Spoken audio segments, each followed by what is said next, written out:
Esther, chapter 1. Now it happened in the days of Ahasuerus, the Ahasuerus who reigned from India to Cush, over 127 provinces. In those days, as King Ahasuerus sat on his royal throne, which was at the citadel in Susa, in the 3rd year of his reign he held a banquet for all his officials and attendants, the army officers of Persia and Media, the nobles, and the officials of his provinces, in his presence. At that time he displayed the riches of his royal glory and the splendor of his great majesty for many days, 180 days. When these days were finished, the king held a banquet lasting 7 days for all the people who were present at the citadel in Susa, from the greatest to the least, in the courtyard of the garden of the king's palace. There were curtains of fine white and violet linen, held by cords of fine purple linen on silver rings and marble columns, and couches of gold and silver on a mosaic floor of porphyry, marble, mother-of-pearl, and mineral stones. Drinks were served in golden vessels of various kinds, and the royal wine was plentiful in proportion to the king's bounty. But the drinking was done according to the royal law. There was no compulsion, for so the king had given orders to each official of his household that he was to do as each person pleased. Queen Vashti also held a banquet for the women in the palace, which belonged to King Ahasuerus. On the 7th day, when the heart of the king was cheerful with wine, he ordered Mehuman, Biztha, Harbona, Bigtha, Abagtha, Zethar, and Carcas, the 7 eunuchs who served in the presence of King Ahasuerus, to bring Queen Vashti before the king with her royal turban, in order to display her beauty to the people and the officials, for she was beautiful. But Queen Vashti refused to come at the king's order, delivered by the eunuchs. So the king became very angry, and his wrath burned within him. Then the king said to the wise men who understood the times, for it was the custom of the king to speak this way before all who knew Persian law and justice and were close to him, namely Karshina, Shethar, Admatha, Tarshish, Meres, Marsina, and Memucan, the 7 officials of Persia and Media, who had access to the king's presence and sat in the first place in the kingdom. According to law, what is to be done with Queen Vashti, since she did not obey the command of King Ahasuerus delivered by the eunuchs? And in the presence of the king and the other officials, Memucan said, Queen Vashti has wronged not only the king, but also all the officials and all the peoples who are in all the provinces of King Ahasuerus.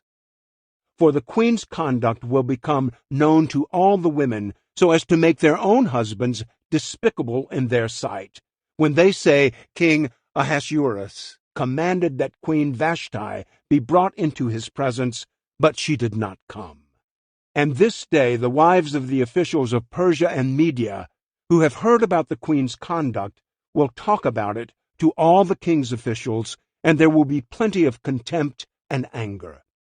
If it pleases the king, let a royal edict be issued by him, and let it be written in the laws of Persia and Media, so that it cannot be repealed, that Vashti may not come into the presence of King Ahasuerus.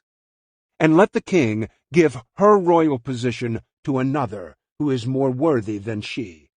When the king's edict which he will make is heard throughout his kingdom, great as it is, then all women will give honor to their husbands, great and small. Now this word pleased the king and the officials, and the king did as Memucan proposed. So he sent letters to all the king's provinces, to each province according to its script, and to every people according to their language, that every man was to be the ruler in his own house, and the one who speaks in the language of his own people. Chapter 2. After these things, When the anger of King Ahasuerus had subsided, he remembered Vashti and what she had done, and what had been decided regarding her. Then the king's attendants who served him said, "Let beautiful young virgins be sought for the king, and may the king appoint overseers in all the provinces of his kingdom, and have them bring every beautiful young virgin to the citadel of Susa, to the harem, into the custody of Hegai, the king's eunuch, who is in charge of the women, and let their cosmetics be given to them. Then let the young woman who pleases the king be queen in place of Vashti." And the suggestion pleased the king, and he did accordingly. There was a Jew at the citadel in Susa whose name was Mordecai, the son of Jair, the son of Shimei, the son of Kish, a Benjaminite, who had been taken from Jerusalem with the exiles who had been deported with Jeconiah, king of Judah, whom Nebuchadnezzar, the king of Babylon, had deported. He was the guardian to Hadassah, that is Esther, his uncle's daughter, for she had no father or mother.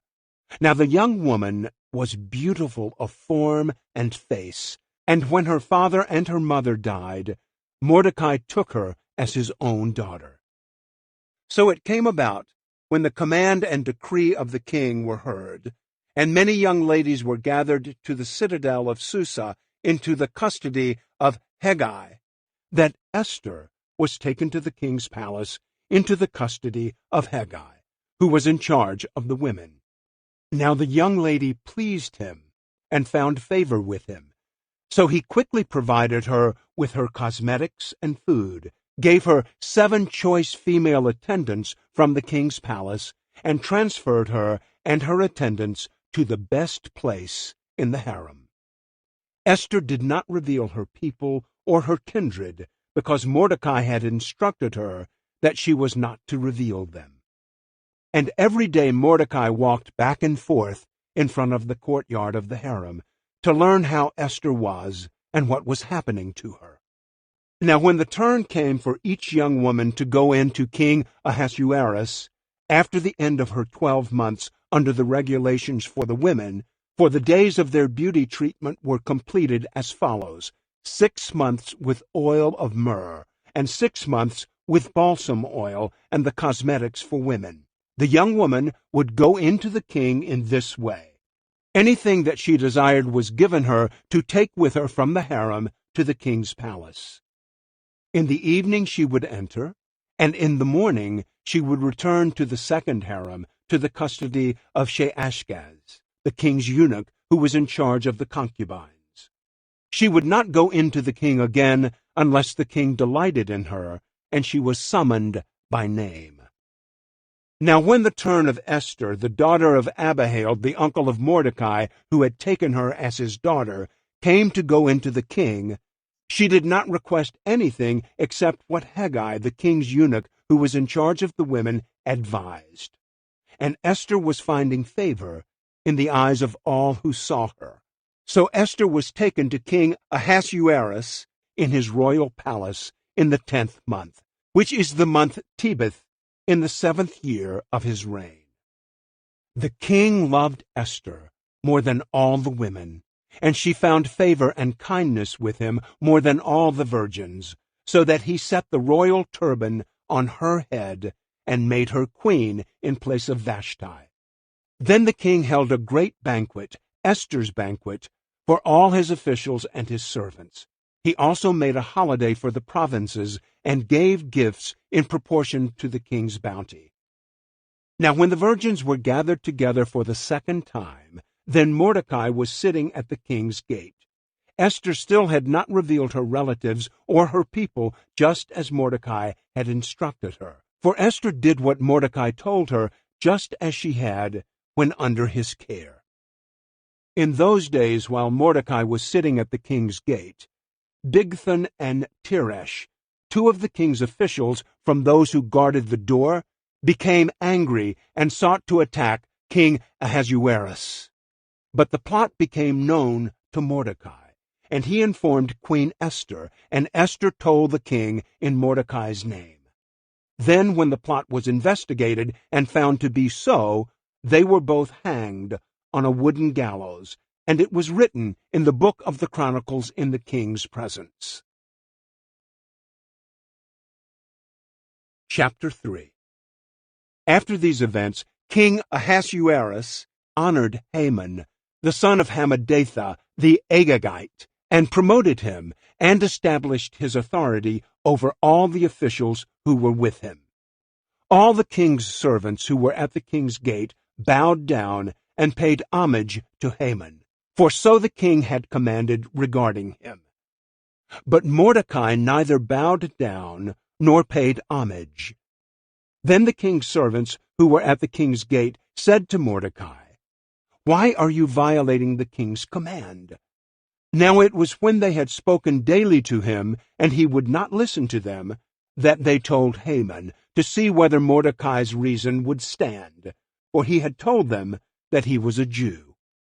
When Haman saw that Mordecai neither bowed down nor paid homage to him, Haman was filled with rage. But he considered it beneath his dignity to kill Mordecai alone, for they had told him who the people of Mordecai were. So Haman sought to annihilate all the Jews, the people of Mordecai, who were found throughout the kingdom of Ahasuerus. In the 1st month, which is the month Nisan, in the 12th year of King Ahasuerus, pure, that is the lot, was cast before Haman from day to day, and from month to month, until the 12th month, that is the month Adar. Then Haman said to King Ahasuerus, "There is a certain people scattered and dispersed among the peoples in all the provinces of your kingdom. Their laws are different from those of all other people, and they do not comply with the king's laws, so it is not in the king's interest to let them remain. If it is pleasing to the king, let it be decreed that they be eliminated, and I will pay 10,000 talents of silver into the hands of those who carry out the king's business, to put into the king's treasuries." Then the king took his signet ring from his hand and gave it to Haman, the son of Hammedatha the Agagite, the enemy of the Jews. And the king said to Haman, "The silver is yours, and the people also, to do with them as you please." Then the king's scribes were summoned on the 13th day of the 1st month, and it was written just as Haman commanded to the king's satraps, to the governors who were over each province, and to the officials of each people, each province according to its script, each people according to its language, being written in the name of King Ahasuerus, and sealed with the king's signet ring. Letters were sent by couriers to all the king's provinces to annihilate, kill, and destroy all the Jews, both young and old, women and children, in one day, the 13th day of the 12th month, which is the month Adar, and to seize their possessions as plunder. A copy of the edict, to be issued as law in every province, was published to all the peoples, so that they would be ready for this day. The couriers went out, speeded by the king's order, while the decree was issued at the citadel in Susa. And while the king and Haman sat down to drink, the city of Susa was agitated. Chapter 4. When Mordecai learned of everything that had been done, he tore his clothes, put on sackcloth and ashes, and went out into the midst of the city, and wailed loudly and bitterly. And he came as far as the king's gate, for no one was to enter the king's gate clothed in sackcloth. In each and every province where the command and decree of the king came, there was great mourning among the Jews, with fasting, weeping, and mourning rites, and many had sackcloth and ashes spread out as a bed. Then Esther's attendants and her eunuchs came and informed her, and the queen was seized by great fear. And she sent garments to clothe Mordecai, so that he would remove his sackcloth from him. But he did not accept them. Then Esther summoned Hathach from the king's eunuchs, whom the king had appointed to attend her, and ordered him to go to Mordecai to learn what this mourning was and why it was happening. So Hathach went out to Mordecai in the city square, in front of the king's gate. Mordecai told him everything that had happened to him, and the exact amount of money that Haman had promised to pay to the king's treasuries for the elimination of the Jews. He also gave him a copy of the text of the edict which had been issued in Susa for their annihilation, so that he might show Esther and inform her, and to order her to go into the king to implore his favor and plead with him for her people. So Hathach came back and reported Mordecai's words to Esther. Then Esther spoke to Hathach and ordered him to reply to Mordecai, "All the king's servants and the people of the king's provinces know that for any man or woman who comes to the king in the inner courtyard who is not summoned, he has only one law, that he be put to death, unless the king holds out to him the golden scepter so that he may live. And I have not been summoned to come to the king for these 30 days. And they reported Esther's words to Mordecai. Then Mordecai told them to reply to Esther, "Do not imagine that you in the king's palace can escape any more than all the other Jews. For if you keep silent at this time, liberation and rescue will arise for the Jews from another place, and you and your father's house will perish.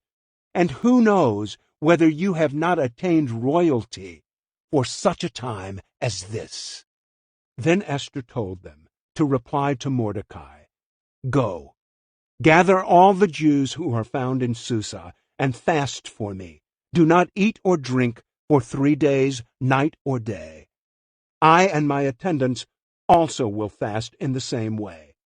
And then I will go into the king, which is not in accordance with the law. And if I perish, I perish." So Mordecai went away and did just as Esther had commanded him. Chapter 5. Now it came about on the 3rd day that Esther put on her royal robes and stood in the inner courtyard of the king's palace in front of the king's rooms. And the king was sitting on his royal throne in the throne room, opposite the entrance to the palace. When the king saw Esther the queen standing in the courtyard, she obtained favor in his sight. And the king extended to Esther the golden scepter which was in his hand. So Esther approached and touched the top of the scepter.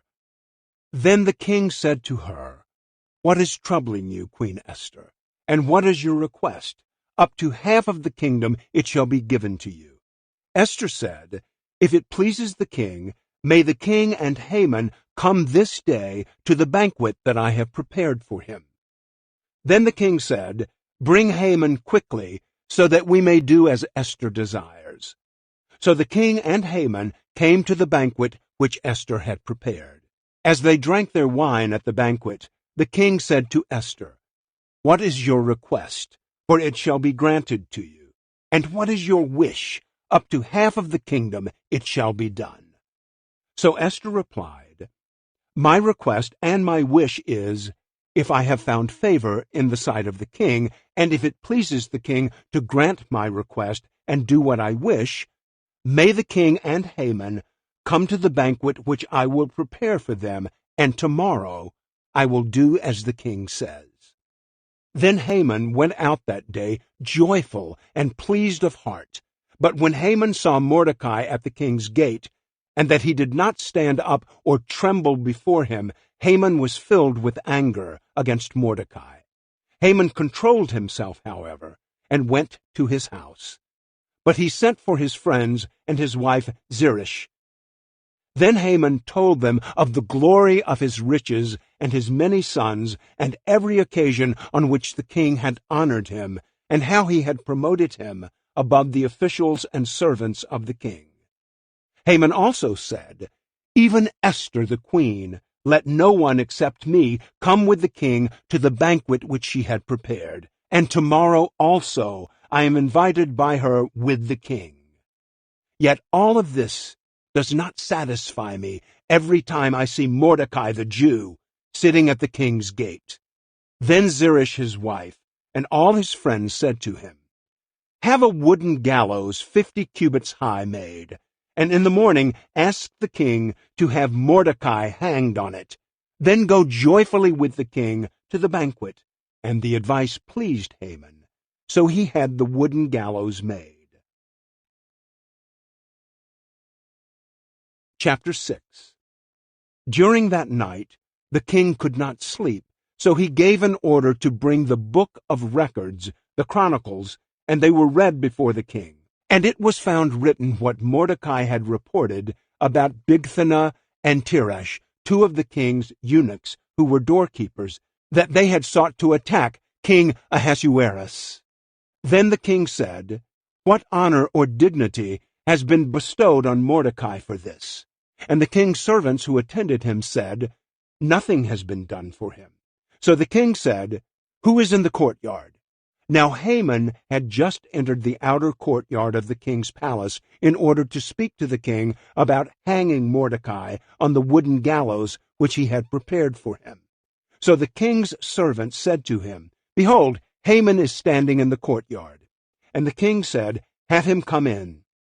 Haman then came in, and the king said to him, "What is to be done for the man whom the king desires to honor?" And Haman said to himself, "Whom would the king desire to honor more than me?" Therefore Haman said to the king, "For the man whom the king desires to honor, have them bring a royal robe which the king has worn, and the horse on which the king has ridden, and on whose head a royal turban has been placed. Then order them to hand the robe and the horse over to one of the king's noble officials, and have them dress the man whom the king desires to honor, and lead him on horseback through the city square, and proclaim before him, 'So it shall be done for the man whom the king desires to honor.'" Then the king said to Haman, "Quickly, take the robe and the horse, just as you have said, and do so for Mordecai the Jew, who is sitting at the king's gate. Do not fail to do anything of all that you have said." So Haman took the robe and the horse, and dressed Mordecai, and led him on horseback through the city square, and proclaimed before him, "So it shall be done for the man whom the king desires to honor." Then Mordecai returned to the king's gate, while Haman hurried home, mourning, with his head covered. And Haman informed Zeresh his wife and all his friends of everything that had happened to him. Then his wise men and Zeresh his wife said to him, "If Mordecai, before whom you have begun to fall, is of Jewish origin, you will not prevail over him, but will certainly fall before him." While they were still talking with him, the king's eunuchs arrived and quickly brought Haman to the banquet which Esther had prepared. Chapter 7. Now the king and Haman came to drink wine with Esther the queen. And the king said to Esther on the second day, also as they drank their wine at the banquet, "What is your request, Queen Esther? It shall be granted you. And what is your wish? Up to half of the kingdom it shall be done." Then Queen Esther replied, "If I have found favor in your sight, O king, and if it pleases the king, let my life be given me as my request, and my people as my wish. For we have been sold, I and my people, to be destroyed, killed, and eliminated.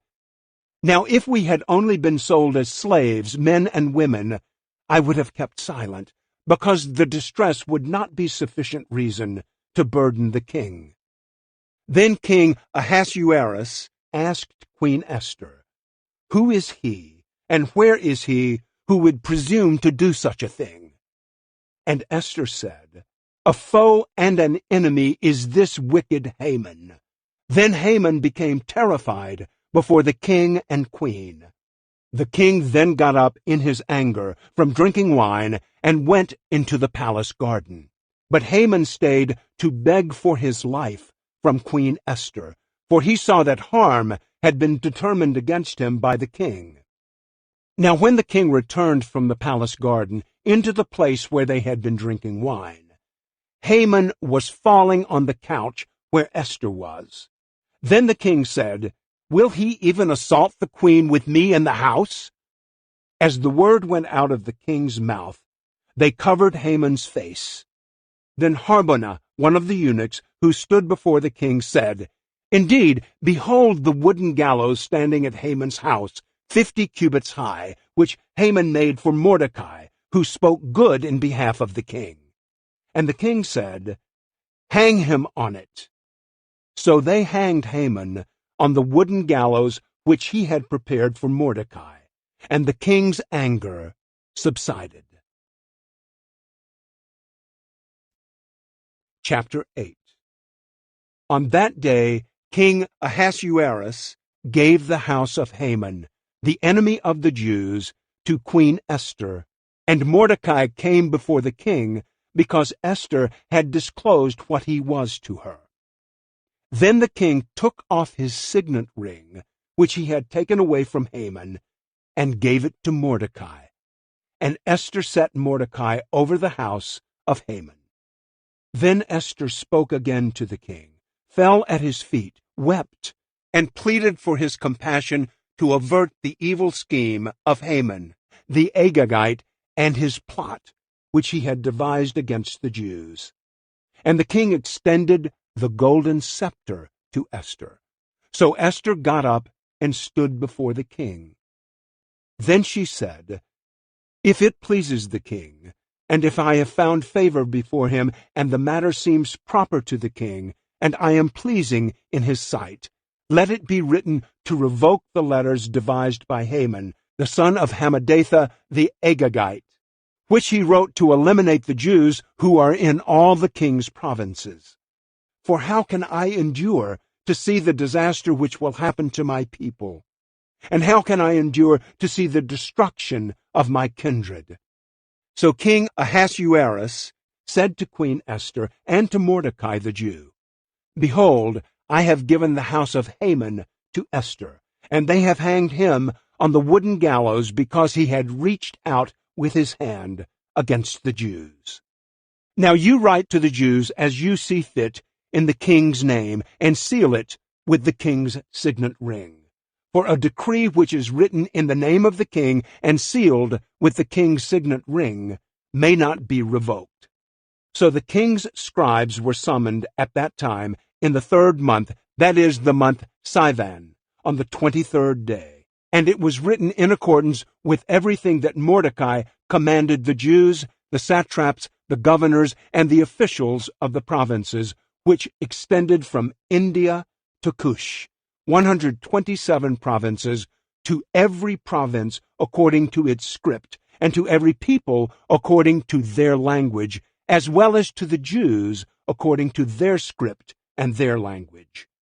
He wrote in the name of King Ahasuerus, and sealed it with the king's signet ring, and sent letters by couriers on horses, riding on royal relay horses, offspring of racing mares. In the letters, the king granted the Jews who were in each and every city the right to assemble and to defend their lives, to destroy, kill, and eliminate the entire army of any people or province which was going to attack them, including children and women, and to plunder their spoils on one day in all the provinces of King Ahasuerus, on the 13th day of the 12th month, that is, the month Adar. A copy of the edict to be issued as law in each and every province was published to all the peoples, so that the Jews would be ready for this day to avenge themselves on their enemies. The couriers, hurrying and speeded by the king's command, left, riding on the royal relay horses, and the decree was issued at the citadel in Susa. Then Mordecai went out from the presence of the king in a royal robe of violet and white, with a large crown of gold and a garment of fine linen and purple. And the city of Susa shouted and rejoiced. For the Jews there was light, joy, jubilation, and honor. In each and every province, and in each and every city, wherever the king's commandment and his decree arrived, there was joy and jubilation for the Jews, a feast and a holiday. And many among the peoples of the land became Jews, because the dread of the Jews had fallen on them. Chapter 9. Now in the 12th month, that is the month Adar, on the 13th day, when the king's command and edict were to be put into effect, on the day when the enemies of the Jews hoped to gain the mastery over them, it turned out to the contrary, so that the Jews themselves gained mastery over those who hated them. The Jews assembled in their cities throughout the provinces of King Ahasuerus to attack those who sought to harm them. And no one could stand against them, because the dread of them had fallen on all the peoples. Even all the officials of the provinces, the satraps, the governors, and those who were doing the king's business were supporting the Jews, because the dread of Mordecai had fallen on them. For Mordecai was great in the king's house, and the news about him spread throughout the provinces. For the man Mordecai became greater and greater.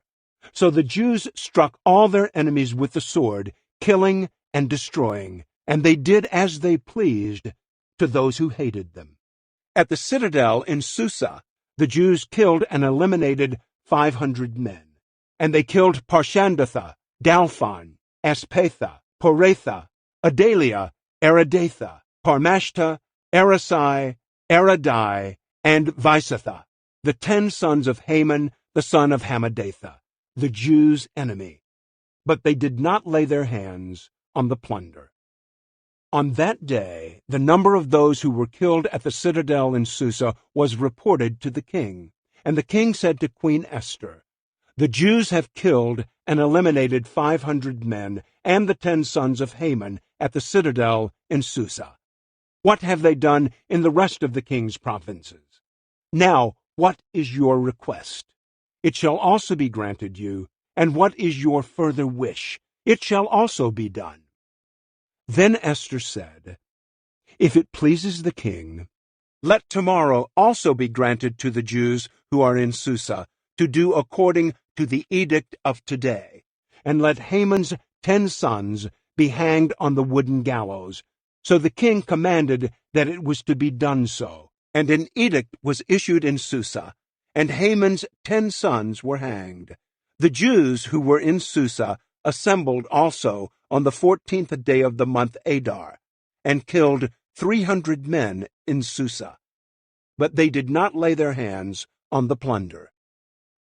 Now the rest of the Jews who were in the king's provinces assembled to defend their lives and rid themselves of their enemies, and to kill 75,000 of those who hated them.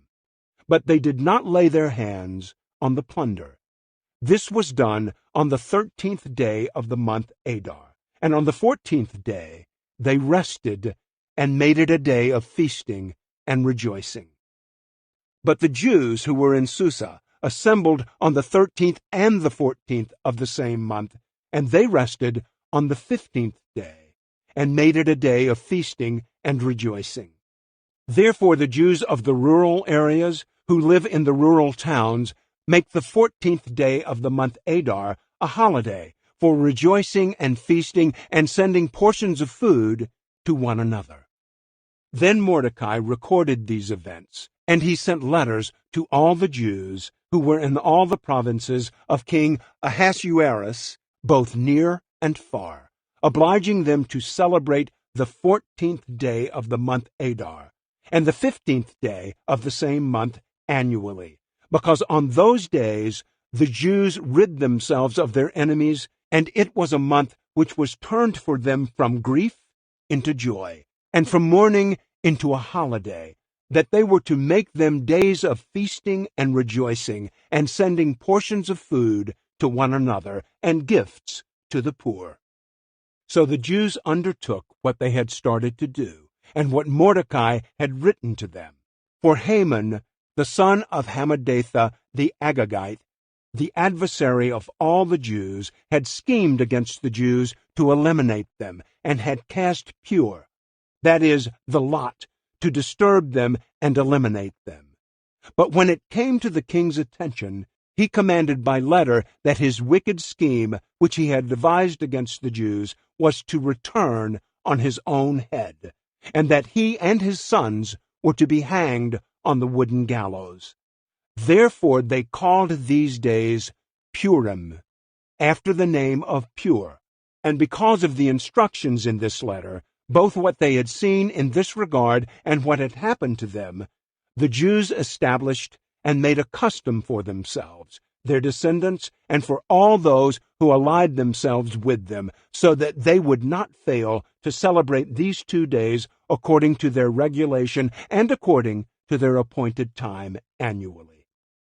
So these days were to be remembered and celebrated throughout every generation, every family, every province, and every city, and these days of Purim were not to be neglected by the Jews, or their memory fade from their descendants.